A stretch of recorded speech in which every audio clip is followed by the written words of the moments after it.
श्री कृष्ण ने तब अर्जुन को कहा था कि तुमने हर मुमकिन कोशिश कर ली इनके साथ शांति बना के रखने के लिए, इनके साथ सुलह करने के लिए, बट ये लोग जंग चाहते हैं तो इनको जंग दो। अभिषेक दा फोन करेंगे तो मैं उनका फोन उठाऊंगा, क्योंकि 13 साल वो मेरे लीडर थे। मैं उनसे तहजीब से और इज्जत से बात करूंगा, पर मैं उनको हाथ जोड़ के बोलूंगा आपने जितना बड़ा तोहफा देना था आपने मुझे दे दिया। तृणमूल कांग्रेस को 41% वोट मिला है। तृणमूल कांग्रेस और बीजेपी में फर्क है 32 लाख वोटों का। ये सब डेटा है जो सच है, कोई कोई झुटला नहीं सकता। मैं मां दक्षिणा काली का भक्त हूं। पिछले 8 साल से मैं हर हफ्ता कालीघाट मंदिर में मां दक्षिणा काली के पास पूजा देने जाता हूं, और वहां सिर्फ मैं एक ही चीज कहता हूं, शरणागत दीनार्थ परित्राण परायणे सर्वसारथी हरे देवी नारायणी नमस्तुते। मतलब मां, मैं तुम्हारे हाथों में सब कुछ छोड़ दिया हूं, जो मेरे लिए भला हो वही आप कीजिए।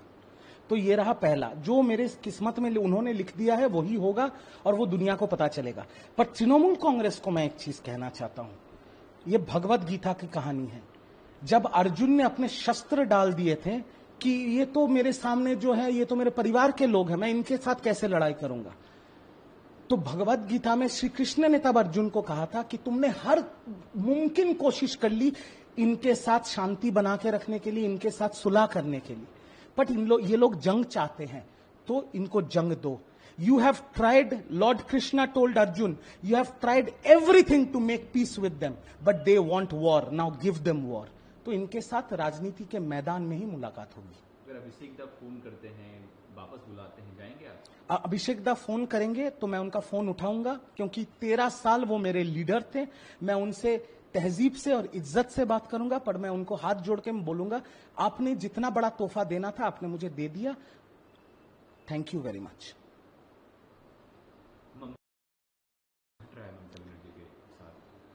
वो वीडियो जब मैंने देखा, मैं व्यक्तिगत तौर पे ये बोल रहा हूं, मेरे को बहुत खराब लगा।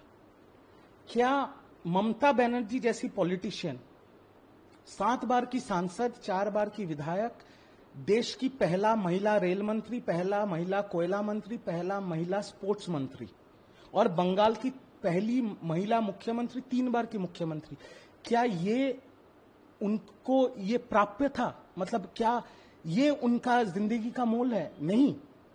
पर जिन लोगों के वजह से ममता दी को ये सुनने को मिल रहा है वो लोग कहां हैं? मैं ये सवाल करता हूं। आज ममता दी हाईकोर्ट गए थे पोस्ट पोल वायलेंस का केस को लेकर। तृणमूल कांग्रेस 5-7 दिन से पोस्ट पोल वायलेंस के वीडियोस, फोटोज ट्विटर में, फेसबुक में, इंस्टाग्राम में डाल रहे हैं विद डिटेल्स कि कहां किस बेचारे का खून हुआ, कहां किसका घर लूटा। आज की डेट में तृणमूल कांग्रेस में 42 सांसद है। जो सांसद आज दीदी के घर में मीटिंग करने पहुंच गए थे, ये लोग दिल्ली में एसी रूम में क्यों बैठे हैं? आज दीदी को जब ये सब सुनना पड़ रहा है और दीदी हाईकोर्ट में गए थे, पोस्ट पोल वायलेंस हो रहा है, तृणमूल की कर्मी मर रहे हैं, तो तृणमूल के 42 सांसद और 80 विधायक कौन से एसी रूम में बैठ के सिनेमा देख रहे हैं? वो लोग जमीन पे क्यों नहीं उतर रहे हैं? कहां है ये सांसद, कहां है ये विधायक? जब तृणमूल कर्मी मर रहे हैं, तृणमूल कर्मी भागे भागे फिर रहे हैं, तृणमूल कर्मी के जान माल की नुकसान हो रही है, तृणमूल कर्मियों के घर दखल हो रहे हैं ये तत्काल बीजेपी के द्वारा, तब तृणमूल कांग्रेस के 80 सांसद और 42 विधायक कहां टहल रहे हैं? कहां हैं? आज ममता बनर्जी को स्लोगन दिया जा रहा है चोर चोर, पर ममता बनर्जी का ये हालत जिन लोगों के वजह से हुआ है वो लोग कहां है, वो नेता कहां है? ये सवाल मैं पूछता हूं। आज सारे लोग चुनाव हारे नहीं। देखिए, एसआईआर में 91 लाख लोगों का नाम काटा गया। उसमें से करीब करीब अभी भी 27-28 लोगों का नाम ट्राइब्यूनल में है। तृणमूल कांग्रेस को 41% वोट मिला है। तृणमूल कांग्रेस और बीजेपी में फर्क है 32 लाख वोटों का।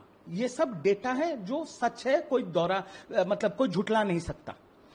पर यह भी सच है कि बंगाल की 93% लोग, 93% जो स्वतंत्रता के बाद बंगाल में आज तक कभी इतना पोलिंग नहीं हुआ, बंगाल के लोगों ने अपना मतदान किया है।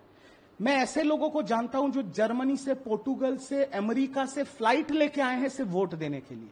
तो अगर आज हम कहेंगे कि हम हारे नहीं हैं, एसआईआर ने हमें हराया है, तो हम बंगाल की जनता का अपमान कर रहे हैं। ये करना नहीं चाहिए।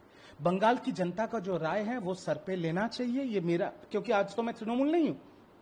बंगाल की जनता का राय को सर पे लेना है और गलतियां कहां कहां हुई हैं उसको ढूंढना है। तृणमूल कांग्रेस ने उनके सांसद और लॉयर कल्याण बंदोपाध्याय ने एक सुप्रीम कोर्ट में केस किया है कि 31 सीटों पे जो नाम काटे गए हैं वो नाम अगर कटे नहीं जाते तो हम जीत जाते।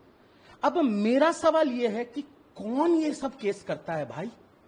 आपको मिले हैं 80 सीट, अगर बीजेपी ने कह दिया या अमित शाह जी ने कह दिया ले ले 31 सीट, तो भी आपका नंबर कितना होता है?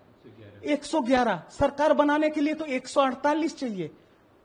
तो कौन दीदी को एडवाइस कर रहा है, कौन ऐसे केस कर रहा है, कौन, मतलब मुझे समझ में नहीं आ रहा है। ये सब करके तो और तृणमूल कांग्रेस और ममता दीदी का और बेइज्जती करा रहे हैं ये लोग।